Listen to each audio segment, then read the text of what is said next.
Yeah, so let us talk about how reading can change your life.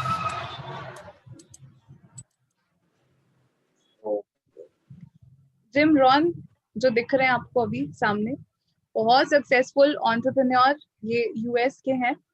इनका ऐसा कहना है, अब तो नहीं है खैर, थे अपने टाइम के, बहुत सक्सेसफुल, बहुत 40 साल तक इन्होंने स्पीचेस डेवलप करी हैं, ट्रेनिंग्स दी अलग अलग जगहों पर जाके। का कहना है your average of 5 people with whom you spend most of your time with. Steve jobs की अगर हम बात करते हैं तो उन से इंस्पायर्ड थे मार्क जकरबर्ग, लिल वॉयन से ड्रेक इंस्पायर्ड थे, गांधी जी से गांधी जी ने नॉन वायलेंस का इतना स्ट्रगल करा, मार्टिन लूथर किंग ने अमेरिका में वैसे ही सिविल राइट्स का किया, ठीक है। तो गांधी जी से मार्टिन लूथर किंग इंस्पायर्ड थे, वॉरेन बफे इतने सक्सेसफुल एंटरप्रेन्योर यूएस के, उनसे बिल गेट्स। तो हर इंसान कहीं ना कहीं किसी से इंस्पायर होता है जो कुछ बड़ा कर। अब मुझे इंस्पायर होना है, मुझे कुछ अब कहाँ से ढूंढूं मार्क जकरबर्ग? तो मैं, एक तरीका है मेरे पास, मैं उनकी किताब पढ़ लूं। I can go through his book, क्योंकि क्या होता है when you read a book you can get the ideas, mindset, advices, exact experiences. और ये सिर्फ कहने की बात नहीं है, 75% करोड़पति लोग, एंटरप्रेन्योर्स, 2 किताबें एक महीने में पढ़ते हैं। They read 2 books in a day. 75% of the millionaires. Basically आज के सेशन में मैं ज्यादा इनकी बात करूंगी जिनका आपको दिख रहा है, like you can see her picture, her name is Rita Carter. क्यों करूंगी? क्योंकि इन्होंने कैसे ब्रेन फंक्शन करता है, कैसे थिंकिंग डेवलप होती है, ह्यूमन बींग्स कैसे रिएक्ट करते हैं किन सिचुएशंस पे, बहुत इनकी वेरीड रिसर्च है उस पे। तो इसीलिए मैं इनके पे बात करूंगी, और कैसे रीडिंग हमारे दिमाग को, हमको, हमारी आइडियोलॉजी को, हमारी थिंकिंग को, हमारी लाइफ को चेंज करती है। और क्योंकि हम सबका कहीं ना कहीं गोल है कि इंग्लिश भी हमें इम्प्रूव करनी है, तो उसमें कैसे कंट्रीब्यूशन देती है रीडिंग, उसकी भी हम बात करने वाले हैं। तो या राइटर हैं, news presenter, broadcaster, news presenter, journalist, specialization करा है इन्होंने ह्यूमन ब्रेन में।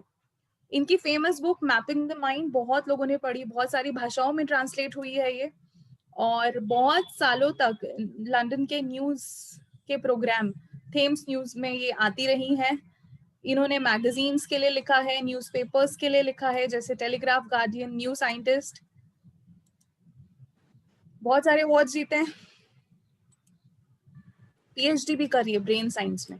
क्यों हमने इतनी सारी बातें करी इनके लिए? क्योंकि क्या होता है ना, हम अगर गाड़ी चला रहे हैं, हमें पता है कि ड्राइवर पे हम भरोसा कर सकते हैं, तो हम इत्मीनान से बैठेंगे। तो हम जिनकी बातें करेंगे, तो हमें पता है वो अपने फील्ड का खिलाड़ी है, बहुत एक्सपीरियंस्ड है, उसने काफी काम रिमार्केबल करा हुआ है, तो अब हम उनकी बातें सब और ध्यान से लेंगे। तो इसीलिए I told you the history of her, the background of her.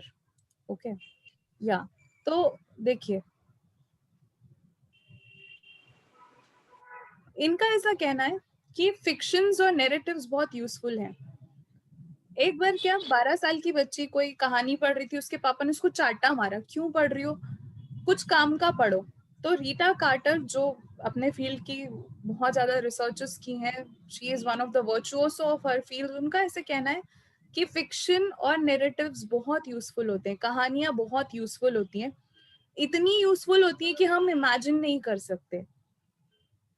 दूसरे फॉर्म्स ऑफ रीडिंग्स, अगर हम किस सपोज मार्टिन लूथर किंग के बारे में पढ़ रहे हैं कि उनका जन्म ये हुआ, ये उनके, उससे ज्यादा इमेजिनरी स्टोरीज जिसमें हमें मौका मिले कि हम कैरेक्टर्स जो फील कर रहे थे वो फील करें, तो ऐसी स्टोरीज ज्यादा असरकार होती है हमारे लिए, हमारे ब्रेन के लिए, ऐसा इनका कहना है। 2013 में डेविड किड और इमानुएल कैस्टेनो, न्यूयॉर्क के साइकोलॉजिस्ट, इन्होंने एक टेस्ट करा। कुछ लोगों को किताबें पढ़ने को बोला, कुछ को सिंपल एक्सप्लेनेटरी बुक्स की जो इंफॉर्मेशन दे किसी किसी चीज का, और कुछ को नॉन फिक्शन की सच्ची कहानियां, किसी के एक्सपीरियंसेस, और कुछ को फिक्शन बुक्स दी जिसमें उनको कैरेक्टर के पोजीशन पे जाना पड़े, उनके इमोशंस, उनका माइंडसेट वो फील करना पड़े। तो अलग अलग टाइप के लोगों को अलग अलग इन्होंने बुक्स दी, कुछ को थ्रिलर्स दिए, कुछ को प्लॉट्स दिए, और कुछ को सिंपल इवेंट्स बता दिए, बोले तुम इनके बारे में पढ़ो। अब और कुछ को, जैसे मैं बात कर रही हूँ, डिफरेंट पर्सपेक्टिव ऑफ कैरेक्टर, जो कि अपन फिक्शन की बात कर रहे हैं कि कैरेक्टर, कौन सा कैरेक्टर क्या सोचता है, उस पर्सपेक्टिव से कुछ लोगों ने रीडिंग करी। क्या हुआ इसके बाद? उसके बाद उन सबको फोटोग्राफिक एक्सप्रेशन दिखाए अलग अलग लोगों के। तो इतने उसमें जो है रिमार्केबल रिजल्ट्स आए। जिन लोगों ने फिक्शन पढ़ी थी वो देख के बता रहे थे कि सामने वाला क्या सोच रहा है, इसका माइंडसेट क्या है, इसका बैकग्राउंड क्या है, इसकी हिस्ट्री क्या है। मतलब ये सारी कैपेबिलिटीज जो है वो डेवलप कर देती है रीडिंग। ठीक है, ये दूसरा बंदा कैसे देखता है दुनिया, वो पॉइंट ऑफ व्यू से हमें देखना सिखा देती है। ये फायदा है, ये रिसर्च का फाइंडिंग आया। उसके बाद उन्होंने क्या करा, और देखो अभी जैसे कि आप लोगों का इंग्लिश भी है, दो ही चैलेंजेस आते हैं, बोलते वक्त बोले क्या, या कभी लिखने की बात हो, ईमेल प्रेजेंटेशन देने या राइटिंग में या कोई कम्पिटिटिव एग्जाम, लिखे क्या या बोले क्या, यही दो चैलेंजेस। तो जब हम सिर्फ अपना ही सोचते हैं, जैसे अपन जैसे सोचते हैं वैसे ही तो कम सोचेंगे ना। जब इसका पॉइंट ऑफ व्यू, उसका पॉइंट ऑफ व्यू, इसका सबका समझने लग जाते, तो नेचुरली हमारे पास ज्यादा कंटेंट होगा बोलने के लिए भी और लिखने के लिए भी। और अब इन्होंने दूसरी चीज क्या करी, रीटा कार्टर ने, she went to a reading group for the people having various mental issues. तो किसी को डिप्रेशन था, किसी को पैनिक अटैक्स आते थे, कुछ कुछ मेंटल प्रॉब्लम जिनके पास थी, ऐसे ग्रुप्स में ये गई। इनको एक किताब दी पढ़ने को कि इमेजिन करो वो किताब का कैरेक्टर में आप हैं और आप होती, एक लड़की थी, उसको दो लड़कों में किस ए से शादी करे या बी से, सब इतना हंस रहे, भूल गए अपनी प्रॉब्लम से एकदम। They were feeling like they were in the shoes of that girl. Depression भी इससे चला गया है ना। तो सब happy smiling, seeing different perspectives of life, ये सारे फायदे हुए इससे। एक्चुअली क्या होता है ब्रेन में ना, इस तरीके के पैटर्न्स डेवलप हो जाते हैं when a person reads constantly.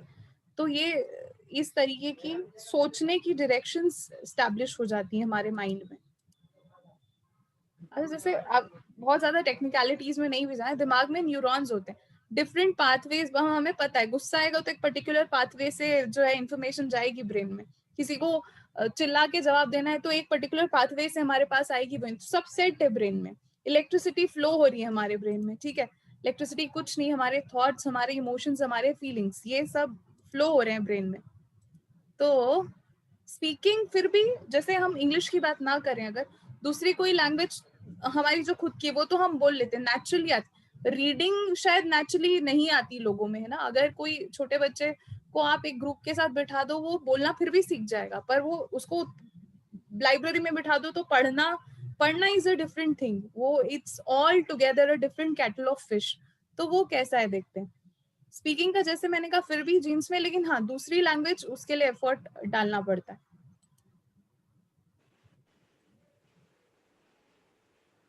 तो जिसको रीड करना है ना, उसको तो एकदम ये जीन्स में नहीं है, इंस्टिंक्टिव नहीं है, नेचुरल नहीं है। कुछ लोगों में होती भी है, पर या नॉर्मली जनरली बात करी, उसको डेवलप करना पड़ता है पढ़ के, ठीक है। और नए पाथवेज बनाने होते हैं, रीड कर करके दिमाग के नए पैटर्न्स बनाने होते हैं।